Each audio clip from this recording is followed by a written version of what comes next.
Donc vous allez voir qu'aujourd'hui on a un certain nombre d'objectifs, je vais vous présenter assez rapidement. Je pense que les objectifs vous les connaissez. Sébastien Donat, j'ai fait des années dans une entreprise de communication pour des clients divers et variés, dans le monde du luxe, dans l'agroalimentaire, dans l'automobile. Aujourd'hui on a une agence, un centre de formation qui est à la Lyon, à la communauté French Tech que j'installe. On a un centre de formation qui accompagne au niveau breton et aussi au niveau national, parce qu'on a aussi un centre qui est à Paris. Du coup, ça se passe très bien de ce point de vue-là, mais moi, personnellement, j'adore la formation. Du coup, je suis formateur à la Chambre de commerce, à la Chambre des métiers, à l'Université de Guingamp, à l'Université de Saint-Brieuc, à la Corrèze de Business, super. On en parle avec le plan BZH, c'est-à-dire qu'on aide l'entreprise bretonne à se positionner sur le plan BZH. D'accord ? Comme activité, on a trois principales. Le référencement Google, donc on comment être premier sur Google. Super simple, ça fait partie de ce qu'on vous montre. Pour ne pas avoir à expliquer, en gros, je ne suis pas une marque, je ne suis pas un produit. Aujourd'hui, les clients, quand ils ont besoin d'une entreprise, qu'est-ce qu'ils font? Ils vous cherchent sur Google, et pourtant, quand ils cherchent ces personnes-là, on a réussi à avoir toute la première page de Google, là, avec des photos, des vidéos, donc en gros, on sait ce qu'on fait. Comme on fait ça, notamment grâce aux réseaux sociaux. C'est-à-dire qu'aujourd'hui, moi, ce qui apporte des clients à mon entreprise, c'est principalement, effectivement, mon site internet, d'accord, mais en deuxième, c'est LinkedIn, d'accord, et ensuite, ça va être tous les contenus que je publie sur Instagram. C'est-à-dire que vous allez vous rendre compte ici, typiquement dans vidéo courte, ce qui me génère beaucoup de contenu, c'est Facebook, c'est TikTok, il va y avoir de l'Instagram qui va commencer à remonter ici, d'accord. Notamment là, j'avais une formation à la CCI, donc j'ai fait une petite vidéo, et qu'est-ce que ça montre? Ça montre notre activité, ce qu'on fait et comment on le fait, d'accord. Donc typiquement, c'est du contenu qui fait de la publicité pour moi, même quand je suis en formation. Super pratique, d'accord. Et c'est ce qu'on va voir aujourd'hui. Donc dans le référencement web, pourquoi je commence par ça? Parce qu'il y a trois parties. Le référencement avec les sites web, le contenu, avec les réseaux sociaux, et la publicité, qui vient dans un troisième temps. Super contenu à la personne. Ça va pas trop suivre. Une fois que vous faudrez les gens, donc même 10 personnes qui sont peut-être intéressées par ce que vous voulez montrer, vous allez leur montrer du contenu pertinent, qui va les intéresser. Mais pour ça, il faut leur choisir qu'est-ce qui pourrait les intéresser. D'accord? Alors, il y a aussi des gens parfois qui disent j'ai 1000 likes, il y a plein de gens qui aiment mon contenu, d'accord? Mais par contre, ils ont 0 clients. L'idée, c'est de se dire pourquoi ça ne fonctionne pas. Souvent, ce qui est mis en avant, c'est parce qu'en fait, il y a un algorithme, parce que c'est un logiciel et parce que c'est compliqué. On va se rendre compte que c'est pas vrai. C'est totalement faux. En réalité, il faut se mettre à la place d'Instagram, de Facebook, de Google ou alors de West France. Qu'est-ce qu'ils veulent, West France? Ce qu'ils veulent, c'est un contenu qui va intéresser leurs lectrices et leurs lecteurs. Donc, vous, pareil, quand vous utilisez les réseaux sociaux, il faut vous demander qu'est-ce qui va intéresser mes lectrices ou mes lecteurs. Qu'est-ce que ça peut leur les intéresser? Qu'est-ce que je peux leur montrer qui va vraiment leur apporter quelque chose? Qu'est-ce que j'aimerais leur dire? Tout simplement, moi, des fois, je me dis, allez, je prends une feuille de papier et j'essaie de me dire, allez, je vais leur écrire une lettre. Qu'est-ce que j'aimerais leur dire? Et puis, j'écris cette lettre, et souvent, je fais ça sous forme de bullet point, de petits points. Et ces 10 points, je me dis, voilà, c'est ce que je vais dire cette semaine, ce mois-ci, sur Instagram. Et après, je prends des vidéos, et puis je me dis exactement ce que je voulais leur dire dans ma lettre. Et ça marche. Parce que c'est un vrai message qui est destiné à ces personnes-là. Et je pense que toi, tu fais des vidéos un peu fun. Je vois par exemple, je prends mes ados, eux ce qu'ils font sur Insta, c'est inimaginable. Ils font d'abord ils savent couper. Pour montrer les vidéos. Voilà, donc il y a une dynamique, et puis ils ajoutent des choses. Ils ajoutent de la musique, mais ils ajoutent aussi des photos qui sont découpées. Voilà, ils font des effets. Alors ça c'est un plus, donc ça peut être fait. On va se rendre compte que même sans ça fonctionne quand même. Surtout quand on veut trouver des clients. Si vous avez la bonne vidéo au bon endroit qui envoie le bon message. Alors moi par exemple, si je bien sûr, j'ai des vidéos sur Insta, où j'ai eu 3000 par exemple likes, mais comme dit ma fille, t'as 40 followers. Et voilà, c'est souvent ça en fait. C'est que l'audience, elle correspond pas. C'est-à-dire qu'il y a plein de gens qui aiment bien la vidéo, mais souvent le problème, il vient de l'audience. À qui est-ce qu'on aimerait parler en fait? Souvent la question, c'est de se dire, mais qui est-ce que je cible là? Est-ce que j'essaie de mettre en avant un service de bien-être? Est-ce que j'essaie effectivement de communiquer dans ma famille? Est-ce que j'essaie de communiquer par exemple pour un domaine touristique? À qui est-ce que j'aimerais parler finalement?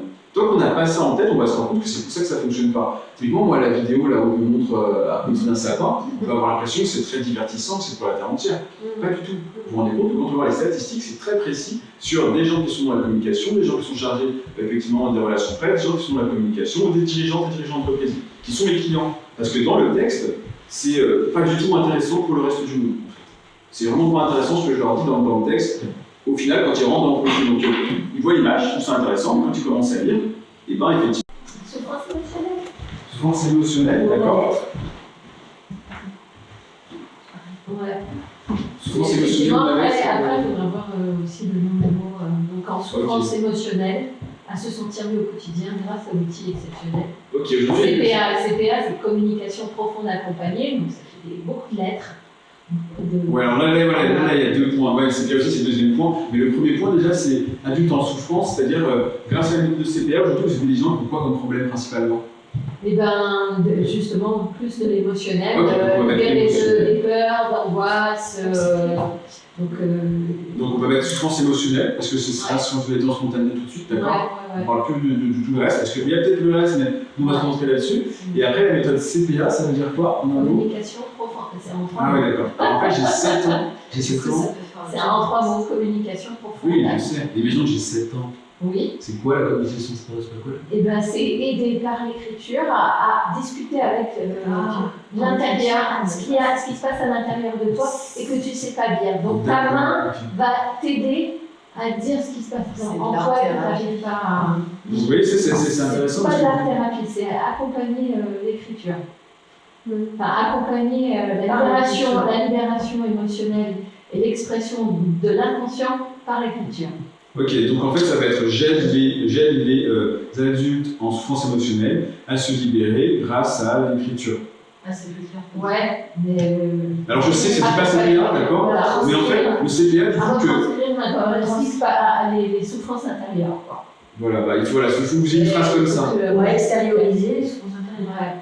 Ça c'est pas mal ça. Par l'écriture. Bah, du coup là vous allez si vous écrivez votre phrase, vous avez ça, il faut juste sortir CPA. Ouais. CPA c'est compliqué. Ouais, bah faudra. Oui, c'est intéressant, c'est intéressant. C'est le terme. C'est le terme. Oui, voilà. Dans les postes, c'est officiel, hein, donc il faudra que je vérifie sur ça. Oui, mais dans le contenu, les deux trucs, on peut parler. C'est-à-dire que justement, vous pouvez faire un carrousel ou une photo ou une vidéo qui va expliquer concrètement qu'est-ce que c'est. Le nom oui. et. Là, typiquement, aujourd'hui, j'ai pas vraiment le temps de vous expliquer ce que c'est le positionnement marketing, vous voyez. Mais donc la technique, elle est écrite, c'est moi qui l'ai inventée, elle est claire, donc c'est le produit des personnes, le produit-service, le prix, c'est exactement ce qu'on est en train de faire. Sauf que là, je vulgarise un maximum parce que si je vous parle des 5 P du marketing mix, etc., et du positionnement, je vais vous perdre. Du coup, ce que je fais, c'est que je l'ai largement simplifié pour que ça vous puissiez vous en servir tout de suite. Et nous aussi, il y a besoin de vulgariser pour. Voilà, donc là, le CPA, c'est sûrement la technique globale, mais pour les gens qui ne me connaissent pas, d'abord parler en gros de comment vous les aider, et après, dans le contenu, vous ferez du détail sur. Là, j'explique ce que c'est la méthode CPA. Parce qu'ils sont dans votre réseau et vous pouvez leur dire alors en fait, ça c'est le positionnement marketing, ça c'est la méthode CPA, ça en fait c'est ce que c'est. Ok. Moi je n'ai pas mis souffrance. Je vais me discuter. Ou j'aime. Ok, donc tout à l'heure on fera un deuxième tour pour la phrase. Hein. Et alors, qu'est-ce que vous mettriez? Parce que du coup, on a. Ah oui, j'ai une question d'abord pour vous. Qu'est-ce que vous préférez faire dans tout ce que vous faites? J'ai pas de préférence, c'est impossible de choisir. Ok, d'accord. Qu'est-ce que vous avez fait le plus souvent? Qu'est-ce que je fais le plus souvent? Je peux pas répondre, ça dépend des périodes. D'accord, ok. Qu'est-ce que vous aimez pas faire? Qu'est-ce que j'aime pas faire? L'administratif.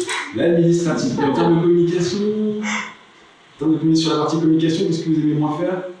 Dans la communication? Ouais. Qu'est-ce que j'aime moins faire? Pour moi ou pour les clients? Pour vous.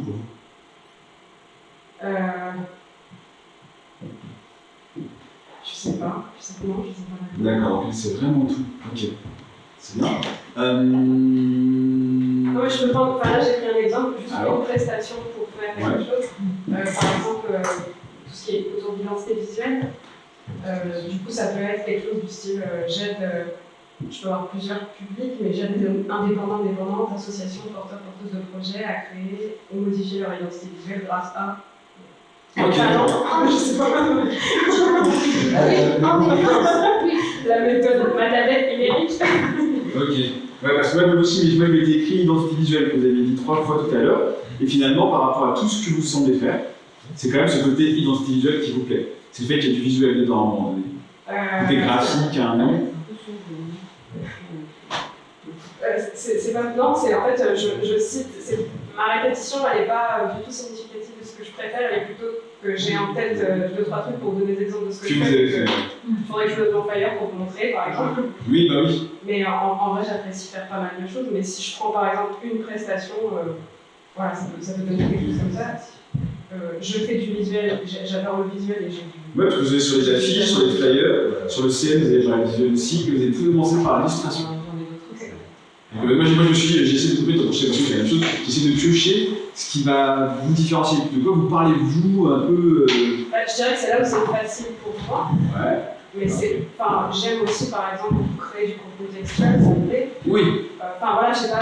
Voilà, donc vous aimeriez aussi faire du contenu textuel, mais par contre, on va dire qu'il y a quelque chose qui chez vous se détache et sur lequel vous êtes particulièrement intéressé, passionné et plutôt forte, c'est sur le fait qu'il y ait une partie de création visuelle. Okay. Est-ce que du coup, c'est pas. Par exemple, sur mon histoire de polyvalence, faire beaucoup de choses, ce que je mets en avant, ça peut être intéressant de mettre en avant du coup moi, et cette notion de. Je ne sais pas comment le formuler, mais du coup d'appétence et puis de facilité. De sensibilité à tout ce qui va être visuel. Et effectivement, et après, je dois dire, effectivement, cette sensibilité visuelle, je peux la mettre à disposition de votre communication sur les flyers, votre communication effectivement sur Internet, votre communication sur les réseaux sociaux, etc. Mais d'avoir une espèce de truc qui fait qu'au début, on dit, d'accord, cette personne, on peut la contacter parce qu'elle a une forte appétence pour tout ce qui va être visuel. Et après, effectivement, sur tout le reste, qu'elle sait faire parce qu'elle a les compétences techniques et pour le faire. C'est intéressant comme approche. Ce qui fait que moi, je me demandais à une qui va plutôt être très stratégique. Je peux vous expliquer comment passer du point A au point B, d'accord. Du coup, je peux vous aider à créer un visuel, je sais faire un certain logiciel. Par contre, je ne sais pas dessiner, par exemple. Je ne sais pas ce côté avec une tablette graphique. Pas forcément, je vais prendre beaucoup plus de temps. Par contre, si je l'explique à quelqu'un d'autre, je vais aller beaucoup plus rapidement. Et du coup, l'idée, c'est de trouver un petit temps, même si j'adore faire tout, d'accord. Mais qu'est-ce que va être la spécificité? Et là, je me dis, on va essayer de chercher ça. Et si le point d'entrée, c'est le côté visuel, ok. Et après, du coup, ça, vous pouvez l'appliquer à tout le reste. C'est ce que vous avez mis, vous, en place, l'aspect stratégique d'abord. Ouais. On est une agence de conseil en stratégie marketing. Nous, c'est une agence de communication pour faire comme les autres. Mais par contre, on est une agence de communication stratégique. Ok. Ouais, mais c'est vraiment la stratégie. Qui fait qu'on va pouvoir dire aux gens, on peut vous aider à atteindre un objectif. Voilà. Ouais, donc en fait, on est plus sur le contenu. Enfin, le contenu apparaîtra après, mais on met en avant d'abord. La personne, ce qu'elle sait faire vraiment. Ouais. Comme le font Evian, comme le font Contrex, comme le font Théma. Parce que ça fait que la client va se souvenir de vous, de cette marque, ce produit, par rapport à une spécificité. Typiquement, vous prenez, moi j'ai une Clio pour notre Clio, une Lamborghini en face, il n'y a aucune différence, c'est pour rouler. Sauf que les gens vont dire, la Clio elle est moins bien parce que c'est Renault, parce que machin, et ils vont être capables de m'expliquer pourquoi la Lamborghini est mieux. Même si on est sur l'autoroute, c'est limité à 130, ils vont pas tout le monde à 130 comme ça. Oui. Mais par contre, il y aura toute cette image, cette vision stratégique et marketing qui va être créée, en fait, qui fait que les gens ils sont capables de différencier d'eux. Bon, quand vous sortirez de cette salle, bien sûr, on se remet à acheter tout et n'importe quoi, comme je fais tout ça. Mais là, quand on est sur une formation de communication, en fait, tout ça, ça a été pensé, en fait. Et les gens qui se sont dit, sur ce produit, on veut qu'ils se souviennent de ça de vous, quand ils doivent se souvenir de vous, que vous étiez effectivement la personne qui est très calée sur la partie visuelle, graphisme, identité, etc. Et vous avez parlé de votre tablette, d'ailleurs. Vous pourrez vous voir avec votre tablette, c'est un petit plus qui fait que voilà, vous êtes avec votre tablette. Mais on sait qu'après, ça, on peut l'appliquer sur plein d'autres choses.